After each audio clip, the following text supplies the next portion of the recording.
నమస్కారం, welcome to Telugu stories book. మన ఛానల్లో కథలు మీకు నచ్చితే please like, share and subscribe to our Telugu stories book. Hype ఇవ్వడం మర్చిపోకండి. ఇంకా కథలోకి వెళ్తే, రాత్రి 9 అవుతోంది.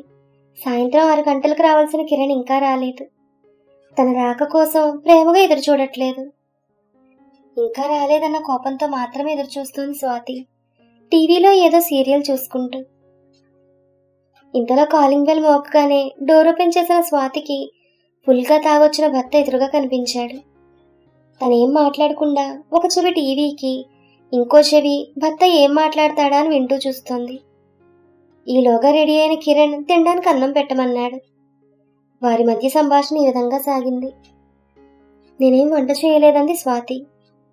ఏ, ఎందుకని అని అడిగాడు కిరణ్. నాకు ఆకలిగా లేదు, వంట చేసేంత ఓపిక కూడా లేదు. ఏమైంది, నీకు ఆరోగ్యం బాలేదా? నా ఆరోగ్యం గురించి నీకెందుకు, ఎలాగూ తాగొచ్చావు, ఆ దారిలోనే ఏదో తినరావచ్చుగా నీకంత ఆకలిగా ఉంటే. శ్రీమతి ఉన్నావు, వండి పెడతామని తినరాలేదన్నాడు కొంచెం కోపంగా చూస్తూ కిరణ్. శ్రీమతి వంట చేయడానికని తెలుసు, కానీ తన కోసం తొందరగా రావడం మాత్రం తమరికి తెలియదంది కొంచెం స్వరం పెంచుతూ స్వాతి.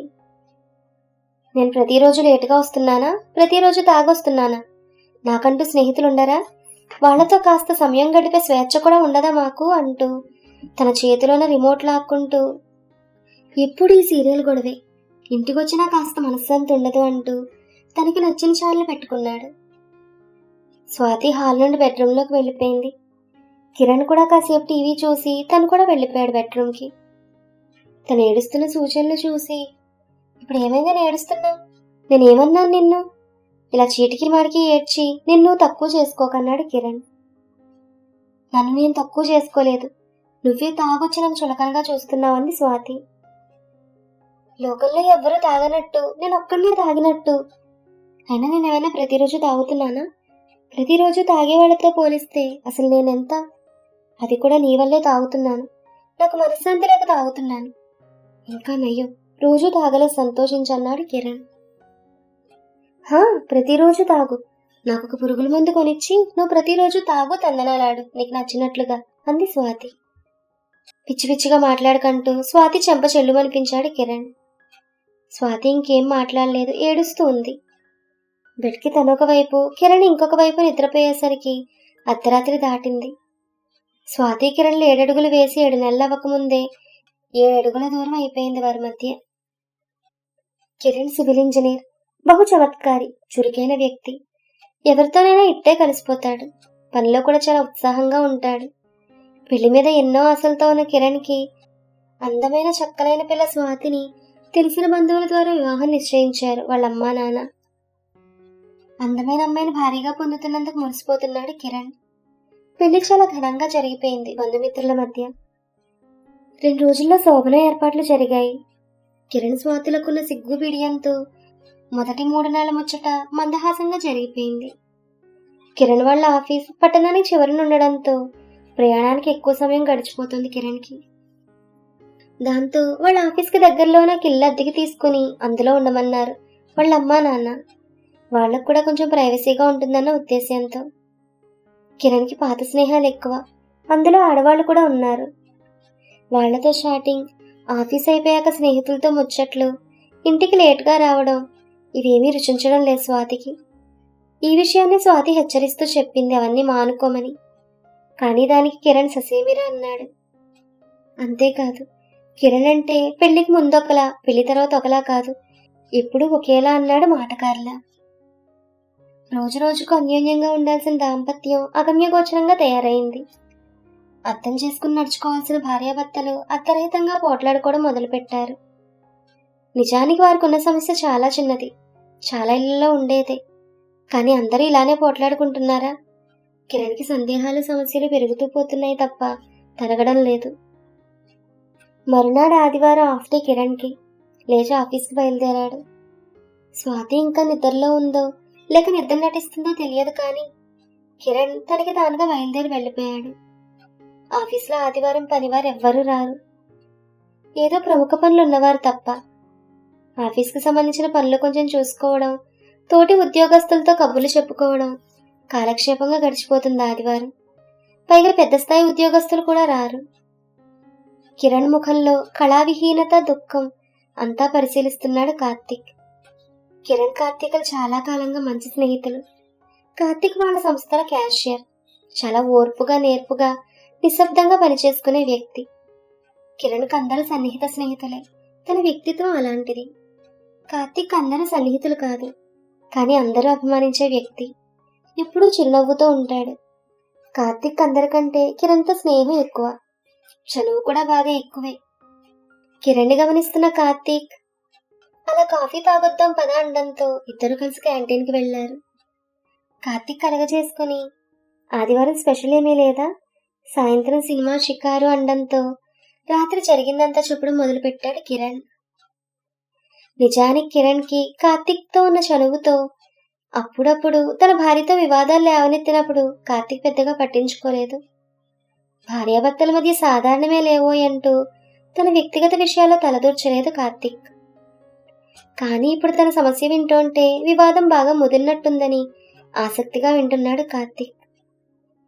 మొత్తం తన సమస్యను విన్న కార్తీక్, ఏంటోయ్ ఇది నీ ఏమరపాటు కాకపోతే, నీకున్నది చాలా చిన్న సమస్య, అది కూడా నీలోనే ఉంది, నీ భార్య తప్ప నాకేం కనిపించట్లేదు అనేసరికి ఆ మాటల కిరణ్ ఆశ్చర్యపోతూ, గొప్పవాడివే, తప్పు నాదా, నేనేం చేశాను, తన్నేనాడు ఏ విషయంలోనూ ఇబ్బంది పెట్టలేదని తను సమర్థించుకున్నాడు కిరణ్. ఇబ్బంది పెట్టలేదు, వాస్తవమే. కానీ తనకి నువ్వు పూర్తిగా ప్రాధాన్యాన్ని కూడా ఇవ్వలేదు. తనను నువ్వు గుర్తించలేదు. తనను నువ్వు అసలు సంపూర్ణంగా భార్యగా స్వీకరించలేదు అనేసరికి ఆశ్చర్యంగా చూస్తూ, మీ మాటలకు అర్థం పూర్తిగా వివరిస్తారా అన్నాడు కిరణ్. నీ భార్యగా నీతో గడిపే సమయం ఇవ్వట్లేదు. తనతో ఏకాంతంగా, ప్రశాంతంగా మాట్లాడే అవకాశం ఇవ్వాలి.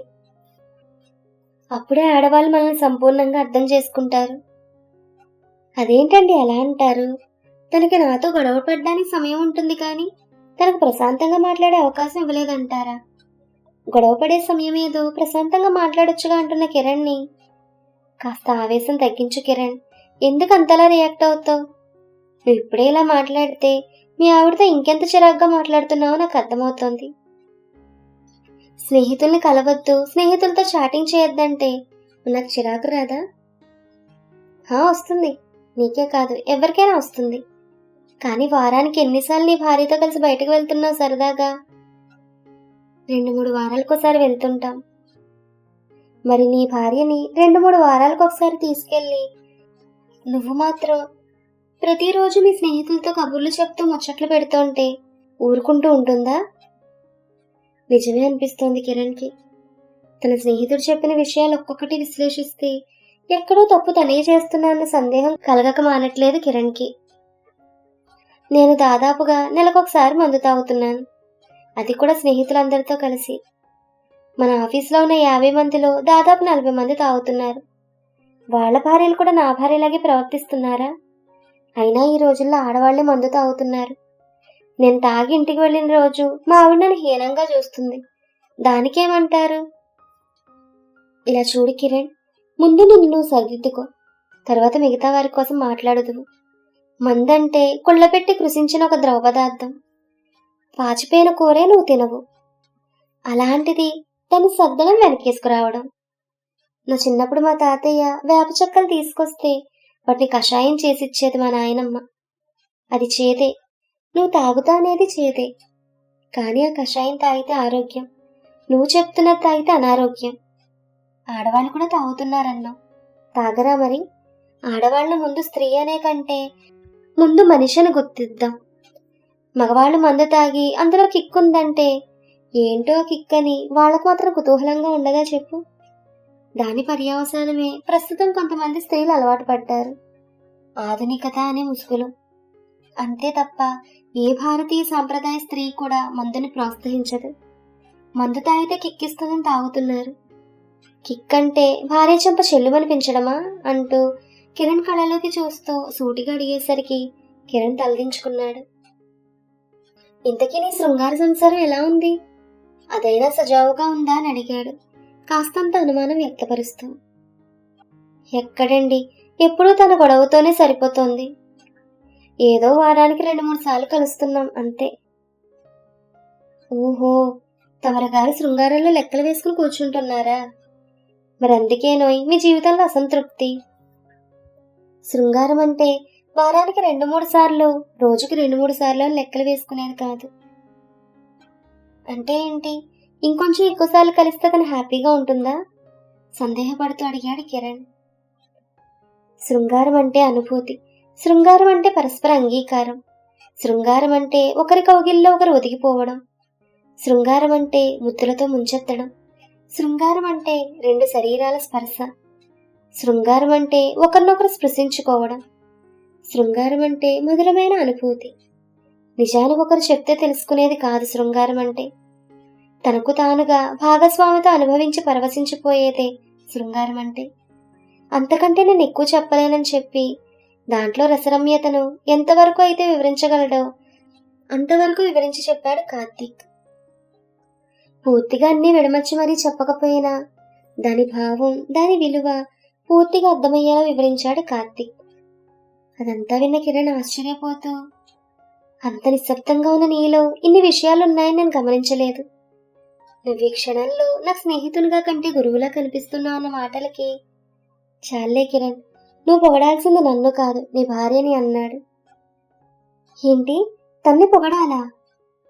ఏ తప్ప? తను అందంగా కనిపించిన రోజు అందంగా ఉన్నావని చెప్పు. నా ఉద్దేశం అందం అంటే తను చక్కగా రెడీ అయినప్పుడు మాత్రమే కాదు, తన మనస్సు అందంగా కనిపించినప్పుడు చెప్పు. తను చేసే పని మెచ్చుకో. తను వండే వంటలు బాగున్నప్పుడు చాలా రుచిగా చేశావని చెప్పు. ఇవన్నీ చేసి చూడు. నెల రోజుల్లో నీ దాంపత్యం సుఖంగా ఉందన్న వార్తతో నా ముందుంటావని చెప్పిన కార్తీక్ కృతజ్ఞతలు చెప్పుకుంటూ కిరణ్ సెలవు తీసుకున్నాడు. మధ్యాహ్నం త్వరగా ఇంటికి చేరుకున్న కిరణ్కి నీరసించిపోయిన స్వాతిని చూసి ఎదురుగా నిల్చుని సారీ స్వాతి అన్నాడు భర్త. కానీ స్వాతి తల పక్కకు తిప్పుకుంది. ముఖంలో ఎలాంటి స్పందన లేదు. మరలా తన చేతులతో 2 చేతులు కలిపి ముఖంలో ముఖం పెట్టి కళ్ళలోకి చూస్తూ నన్ను క్షమించు అని ప్రాధేయపడ్డాడు. చేసిందంతా చేసి ఇప్పుడు క్షమించంటే నా మనసులో బాధపోతుందా అంటూ కళ్ళల్లో కన్నీటి బాష్పాలను ఆపుకోలేకపోతోంది స్వాతి. తన చేతితో కన్నీళ్లను తుడుస్తూ, నన్ను మనస్ఫూర్తిగా క్షమించండి భార్యామణి గారు, నేను చేసిన ముమ్మాటికి తప్పే, కానీ ఈ భర్తని సహృదయంతో మన్నించమని ప్రాధేయపడుతున్నాన్న మాటలకు స్వాతి ముఖంలో చిన్న చిరునవ్వును చూసి అమ్మయ్య చాలా థ్యాంక్స్ అని చెప్పుకున్నాడు భార్యకి. భర్తలో మార్పును చూసి ఆశ్చర్యానికి గురైంది స్వాతి. సరే కాని తినడానికేం వండలేదంటున్న స్వాతిని, అంటే నువ్వు ఇంకా తినలేదన్నమాట.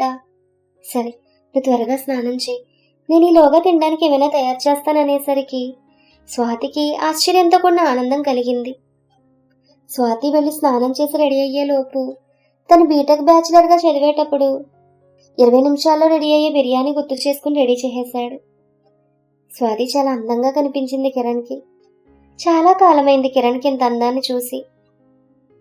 బహుశా అది శరీర సౌష్ఠవం అందం కాదు, తన మనసులో ఉన్న అందం వల్ల అనుకుంటా ఇంత అందంగా కనిపిస్తోంది. అలానే చూస్తున్న కిరణ్కి తన నయనాలతో సైగ చేసింది, ఏంటి అలా చూస్తున్నావని. ఇంత అందమైన భార్య నిన్నాళ్ళు అర్థం చేసుకోలేకపోయాననేసరికి స్వాతి సిగ్గుల మొగ్గ అయిపోయింది. కిరణ్ తన చేతితో చేసిన బిర్యానీ ఒక పెళ్ళంలో వేసుకుని స్వాతికి పెట్టాడు. ఇద్దరు ఒకే కంచంలో ఒకరికొకరు తినిపించుకున్నారు. ఒకరినొకరు ప్రేమగా తినిపించుకోవడంతో రుచిని గమనించకుండానే తృప్తిగా కడుపు నిండింది ఇద్దరికి. భర్త యొక్క ప్రేమాభిమానాలకు థ్యాంక్స్ చెప్పుకుంది స్వాతి. ఇదెప్పుడో నీకు చేయాల్సిన సహాయం, అప్పుడప్పుడు నీతో చెప్పించుకోవాల్సిన థ్యాంక్స్. ఇంత లేట్ అయినందుకు బాధగా ఉందంటూ తన చేతితో బుగ్గలపై చేతులు వేస్తూ తన నుదుటిపై పెదాలతో చుమ్మించాడు కిరణ్. దాంతో స్వాతి శరీరం అంతా నిధి ప్రవహించినట్టుగా అయింది అలా ముద్దు పెట్టేసరికి. ఐ లవ్ యూ స్వాతి అంటూ మరోమారు బుగ్గలపై ముద్దు పెట్టుకున్నాడు. అలా ఒకరినొకరు ముద్దులు పెట్టుకుంటూ పడగదిలోకి ఎప్పుడు ప్రవేశించారో కూడా తెలియదు. స్వాతి పాదాలను తన అరచేతిలోకి తీసుకుని ముద్దు పెడుతూ, ఎంతో ప్రేమగా ఉన్న వాళ్ళైతే తప్ప కాలిపాదాలను ముద్దు పెట్టుకోవాలన్న ఆలోచన వచ్చి అలా పెట్టుకోరు తెలుసా అన్న భర్త మాటలకి, అవునా నిజమా అంటూ తలూపింది స్వాతి. తన పాదాల దగ్గర మొదలుపెట్టిన ముద్దు శరీర పైభాగం వరకు పోతున్నాయి. తన శరీర సౌష్ఠవాలు ఒంపు సొంపులు ఒక్కొక్కటిగా స్పృశిస్తూ అదర చుమ్మనాలు గుప్పిస్తుంటే తనను తాను పూర్తిగా మైమర్చిపోతూ తన భర్త చేతుల్లో బందీ అయిపోయింది స్వాతి. ఇద్దరు తనువులు ఒక్కటయ్యాయి. శృంగారంలో ఉండే మధురానుభూతి ఇద్దరూ పరిపూర్ణంగా అనుభవించారు. ఒకరి వల్ల ఒకరు ఒదిగిపోతూ ఇప్పుడు ఒక 10-15 నిమిషాలు తనతో జరిపే ప్రక్రియ తరువాత ఒక పక్కగా తిరిగి పడుకునే భర్త ఈ రోజు ఇలా సమయం పూర్తిగా తెలియకుండా శృంగారంలో పాల్గొనడమే కాకుండా దాని తర్వాత కూడా ప్రేమగా ముద్దు పెడుతూ మాట్లాడుతుంటే తనలో ఆనందానికి అవధులు లేకుండా పోయింది స్వాతికి. శృంగార ప్రక్రియ జరిగాక భార్యతో మరలా ప్రేమగా తన పక్కనే ఉంటూ భార్యతో ఆనందాన్ని పంచుకోవడం వల్ల భార్యాభర్తల జీవితం సుఖంగా ఉంటుందన్న అతిశయోక్తి కాదు. ఇద్దరు మనసు విప్పి మాట్లాడుకుంటున్నారు. ఒకరినొకరు కళ్ళల్లోకి చూస్తూ ప్రేమానురాగాలతో అలా మాట్లాడుతూ గడిచిన కాసేపటికి మరలా మొదలుపెట్టాడు కిరణ్ ముద్దుల వర్షం. తన శరీరంలో అణువణువు ముద్దు పెట్టడం. ముద్దంటే రెప్పపాటు ముద్దు కాదు. ఒక్కో భాగం వద్ద ఎన్ని నిమిషాలు తన అదరాలతో ఉనిపంటితో సుతారంగా చేస్తూ తన నాలుక నాట్యం చేస్తుందో తెలియట్లేదు. ముద్దు పెట్టుకోవడానికి శరీరంలో అన్ని భాగాలు వినియోగించుకోవచ్చని అనుభవపూర్వకంగా అప్పుడే తెలిసింది. అలా చేస్తూ చేస్తూ ప్రతి మన్మధుల్లా ఎప్పుడు సంభోగంలో పాల్గొన్నారో తెలియదు. అనుభవిస్తున్న ప్రతి క్షణం కొత్తగా సరికొత్తగా శృంగారంలో ఉన్న అసరసిసల అనుభూతి తవ్వి తవ్వి చివరంచుల దాకా రుచి చూశారిద్దరు. ఒకరి ఒళ్ళో ఒకరు అలసిపోతూ ఎప్పుడు పడుకున్నారో తెలియదు. ఇద్దరు ఒకరినొకరు పెనవేసుకుంటూ నిద్రలోకి జారుకున్నారు. స్వాతి ఎప్పుడు లేచిందో తెలియదు. తను తయారై భర్త పడగది కాఫీ తీసుకొస్తూ చిరునవ్వుతో శుభోదయం అంటూ కాఫీ అందించింది. దానికి బదులుగా ఒక తీయని ముద్దుతో కాఫీ తీసుకుంటూ శుభోదయం చెప్పాడు కిరణ్. భార్య మనసుల ఆనందాన్ని కళ్ళల్లో ఉత్సాహాన్ని చవిచూసిన కిరణ్ ప్రతిదినం రొమాంటిక్ గా ఉండడం మొదలుపెట్టాడు. రొమాన్స్ అంటే పడగదిలో మాత్రమే కాదు, భార్య చేసే ప్రతి పనిలోనూ రొమాంటిక్ గా ఉండడం మొదలుపెట్టాడు తన చిలిపి చేష్టలతో. ఆఫీసు నుండి తొందరగా సరాసరి ఇంటికి రావడం, భార్యతో ముచ్చట్లు సరసాలు, తన పనిలో సహాయం చేయడం, ప్రతిరోజు రతీ మన్మధులు అవ్వడం, ఇదే తన దినచర్య అయిపోయింది కిరణ్కి. తన భర్త తనకిస్తున్న ప్రాధాన్యాన్ని మెచ్చి తన స్నేహితులతో అప్పుడప్పుడు చేసే కాలక్షేపాలు, తన పాత స్నేహితులతో ముచ్చట్లకి అడ్డు చెప్పకుండా భర్తను స్వాగతించింది స్వాతి.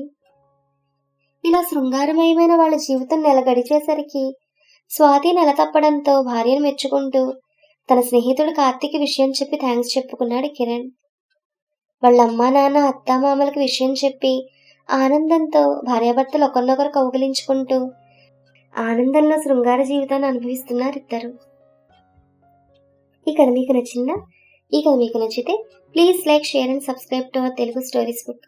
Thank you.